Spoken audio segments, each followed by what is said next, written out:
با سلام و درود خدمت دوستا و بیننده های عزیز، امیدوارم جور و صحتمند و سلامت باشین. عزیزا و بیننده های گرامی، ما امروز یک زمین را در یک موقعیت خیلی عالی، یک موقعیت مناسب و یک موقعیت تجارتی برای شما به معرفی میگیریم. این زمین موقعیت دارد در رخ سرک 14 متری بالا شهرک المهدی جبرائیل، سر کوچه مسجد جامع آقا ولی عصر. عزیزای دل و بیننده های گرامی، متراژ این زمین است 6 و 65 بر زمین است و طول 23 و نیم.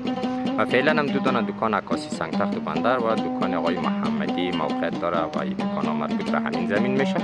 کسایی که دنبال بهترین گزینه، دنبال موقعیت های تجاری هستند، میتونن با شماره واتساپ ما که روی ویدیو ذکر شده در ارتباط باشن.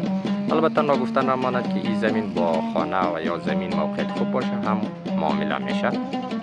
برای معلومات بیشتر با ما در ارتباط باشین تا ما بهترین زمین ها، بهترین خانه ها را برای شما به معرفی بگیریم.